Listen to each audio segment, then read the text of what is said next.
Saya Rista Swestika akan berbagi informasi seputar dana pensiun di masa pandemi yang menginspirasi dalam Infonomik.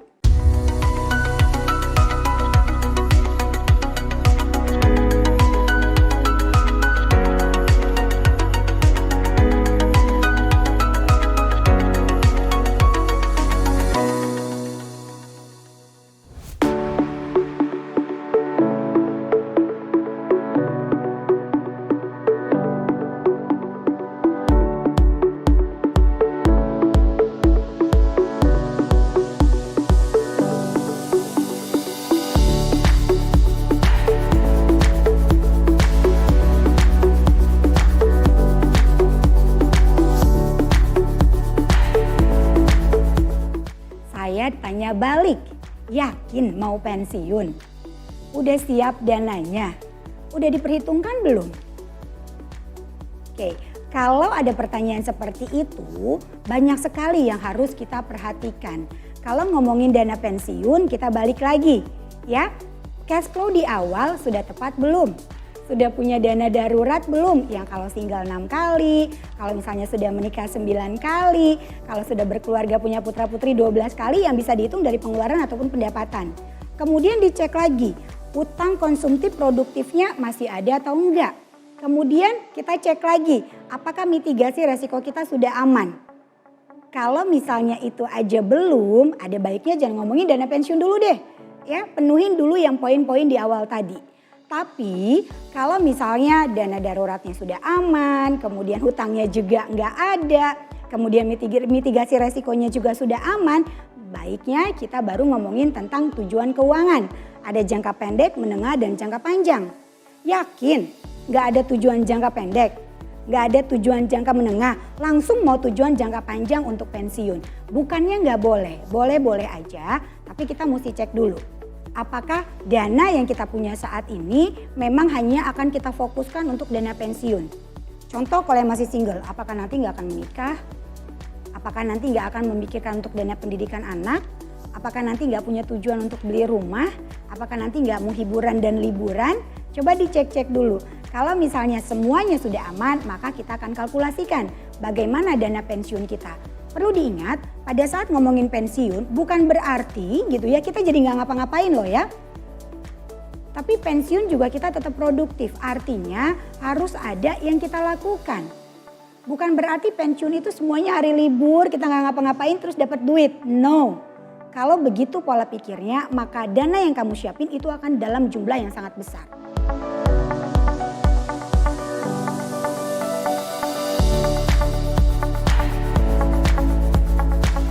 Sebenarnya sama jawabannya dengan jawaban pertama tadi gitu kan ya.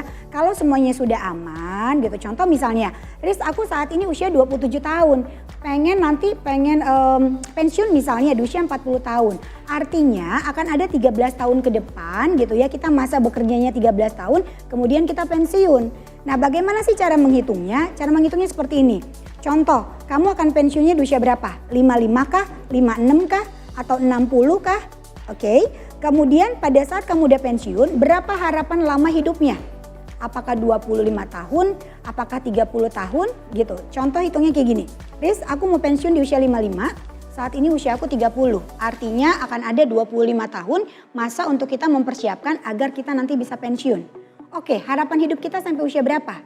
Dari 55 tadi, harapan hidup kita sampai usia 80. Artinya, gitu kan ya, akan ada 25 tahun kehidupan lagi yang harus kita biayain tanpa kita bekerja misalnya. Kalau teman-teman mindsetnya adalah pensiun itu kita nggak ngapa-ngapain. Berapa dananya yang harus kita siapin? Cukup nggak waktunya? Jadi kalau ditanya kapan memulainya ya sesegera mungkin. Tapi sebelum memulai itu coba dicek lagi apakah kondisi keuangannya tadi sudah aman, dana darurat, kemudian utangnya nggak ada. Kemudian kalau misalnya nanti mau menikah dana menikahnya udah ada, dana pendidikan anaknya juga udah ada gitu ya. Nah tapi pertanyaannya Riz kalau aku mau mempersiapkan semuanya gimana? Ya sudah dicek lagi kondisi keuangannya. Bisa nggak mempersiapkan beberapa tujuan dengan waktu yang bersamaan? Oke, kalau misalnya nggak bisa mempersiapkan dalam waktu bersamaan artinya harus membuat skala prioritas. Mana dulu yang harus diutamain. Oke, kemudian kalau misalnya udah nggak cukup dananya artinya harus lihat peluang. ketika kita berbicara ngomongin dana pensiun, itu yang kita butuhkan banyak gitu. Misalnya ya, tadi 30 ke 55, artinya kita mempersiapkan 25 tahun. Oke, harapan hidup kita sampai usia 80 tahun. Gimana caranya dalam waktu 25 tahun kita bisa mempersiapkan biaya untuk kita hidup 25 tahun ke depannya. Jadi tidak main-main pada saat kita merencanakan keuangan untuk dana pensiun tadi.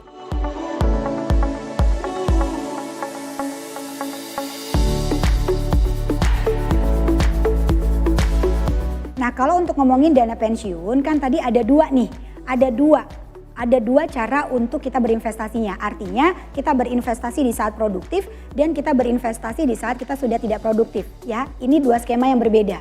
Contoh, tadi kita mau pensiun, saat ini kita usia 30 tahun, kita mau pensiun di usia 55. Artinya kita harus berinvestasi di tempat ya, yang usia 25 ini bisa berinvestasi di seperti saham, kemudian bisa juga berinvestasi di seperti reksadana pasar uang, atau misalnya di P2P lending, atau misalnya ke deposito, atau misalnya ke tabungan. Jadi tidak hanya menempatkan dalam satu tempat aja. Jadi kita bisa diversifikasi, ditempatkan di beberapa tempat instrumen keuangan ataupun di instrumen investasi. Nah ini, bagaimana caranya kita mendapatkan returnnya 5-10% di saat kita yang produktif ini. Kenapa? Karena pada saat nanti kita sudah tidak produktif di usia 55 bahkan harapan hidup sampai 80 tahun, kita nggak bisa nih berinvestasi di tempat yang gitu ya resikonya tinggi. Kenapa? Karena uang ini memang udah kita dedikasikan untuk kita pensiun. Artinya skema investasi yang kita gunakan pada saat mempersiapkan dan pada saat sudah pensiun ini tidak bisa disamakan. Kalau pada saat kita mempersiapkan bisa kita berinvestasi di tempat yang beresikonya tinggi atau beresikonya ya masih bisa kita toleransi gitu ya. Tapi kalau misalnya sudah di masa pensiunnya kita tidak bisa berinvestasi di tempat yang terlalu beresiko. Artinya berinvestasi di tempat yang liquid atau fix. Kenapa? Karena dananya memang kita sudah dedikasikan untuk dana pensiun.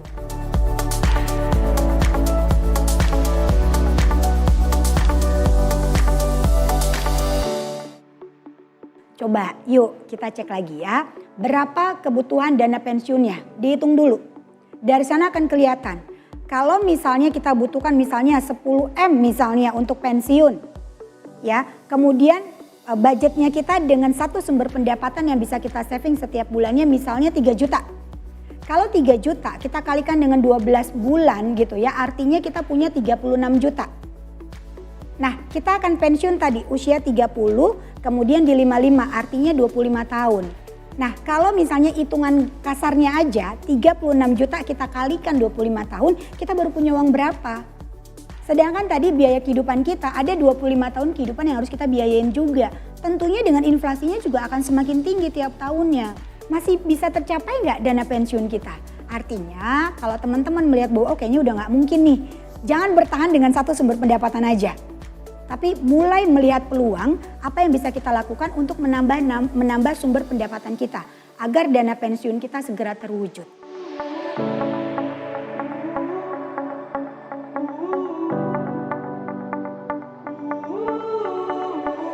Banyak sekali yang datang, Riz aku tuh pengen pensiun dini dengan kategori aku pengen pensiun di usia misalnya 40 tahun. Saat ini usia aku 30 tahun, artinya akan ada 10 tahun ke depan aku kemudian resign.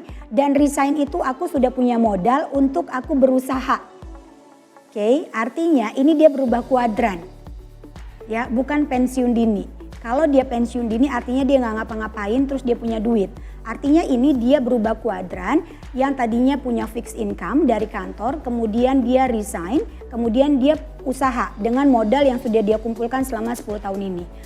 Contoh misalnya dengan punya kos-kosan gitu ya, kemudian dia misalnya punya bisnis, artinya apa? Dia menciptakan passive income yang dia tidak bekerja tapi dia hanya memantau dan mengelolanya. Nah jadi hati-hati dengan kata-kata pensiun dini.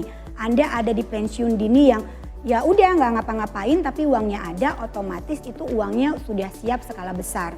Tapi kalau misalnya Anda dari kantor kemudian mempersiapkan selama 10 tahun kemudian Anda usaha gitu ya, artinya Anda sedang mencoba menciptakan passive income agar pada saat nanti saat waktunya Anda pensiun karena benar-benar usia sudah tidak mapan lagi gitu kan ya, artinya uangnya sudah ada gitu. Jadi harus clear dulu kata-kata pensiun dini itu seperti apa maknanya buat teman-teman.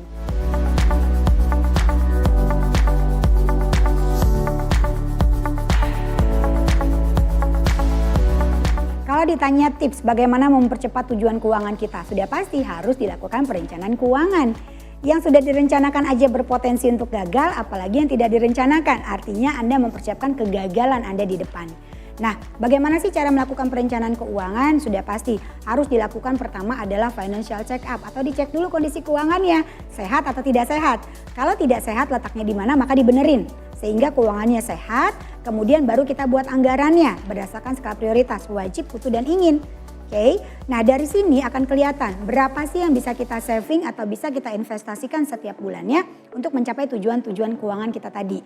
Kalau setelah kita hitung dan kita kalkulasikan ternyata masih tidak cukup, artinya gitu ya, teman-teman harus menambah sumber pendapatannya. Tidak cukup hanya dengan satu, tapi ada 2, 3, dan 4. Dan bagaimana sih cara mencari peluang? Banyak sekali peluang-peluang yang bisa kita dapatkan di luar sana asal Anda mau melihat peluangnya. Rata-rata ketika kita hanya bersumber dengan satu pendapatan, kita nggak punya waktu, kita juga gimana nih udah dalam zona nyaman banget gitu, alasannya banyak banget. Jadi kalau pengen tujuan keuangannya tercapai, maka sudah pasti rumusnya. Lakukan perencanaan keuangan, menabunglah sebanyak mungkin, berinvestasilah sebanyak mungkin. Dan sebanyaknya berapa, dicek dulu kondisi keuangannya.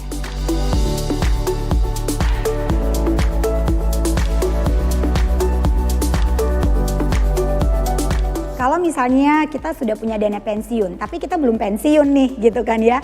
Riz, aku tuh mau pensiun di usia 55, tapi saat ini aku usia 40 dan aku sudah punya uang misalnya 3 miliar gitu kan ya. Wah gede banget nih gitu kan. Mau ditabung aja, mau diinvestasiin aja. Yuk coba dimanfaatin, kan pensiunnya nanti masih lama tuh gitu ya, masih ada 10 tahun ke depan misalnya gitu ya. Coba apakah dibuat kontrakan gitu ya, apakah dibangun pasif dengan berbisnis gitu kan ya, atau misalnya juga dimasukkan ke dalam saham gitu ya, berinvestasi gitu ya. Harus dilakukan diversifikasi. Apakah nanti beli tanah kemudian tanahnya disewakan gitu ya, artinya di situ kita membangun passive income. Yang nanti at the end pada akhirnya kita pensiun, kita nggak kerja tapi kita udah dapat sumber-sumber duitnya. Artinya kita tinggal mengelola sumbernya. Tapi sumbernya nggak hanya satu, sumbernya banyak. Kalau sumur yang satu ketutup maka masih ada sumber yang lain. Gitu ya, prinsipnya seperti itu. Jadi jangan hanya mengandalkan dengan satu sumber aja. Kalau sumber satu ketutup maka pusing kehidupannya. Nah begitulah cara kita memanfaatkan dana pensiun yang saat ini sudah terkumpul untuk menciptakan passive income pada saat nanti kita pensiun uangnya sudah ada.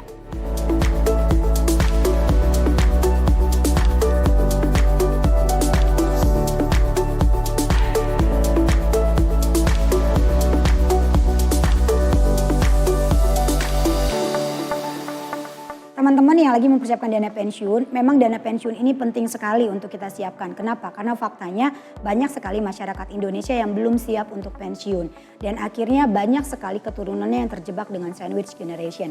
Yang perlu kita ingat, orang tua itu bukan dana darurat dan anak bukan dana pensiun. Artinya yuk selagi memang masih ada waktu dan memang ada dananya, mulai direncanakan. Sesuai dengan tujuan keuangan kita masing-masing, sesuai dengan budget yang sudah kita anggarkan dari awal. Bukan sesuai dengan anggaran orang lain. Yuk kita mau pensiun nyaman, aman, damai, sejahtera tanpa menyusahkan orang lain.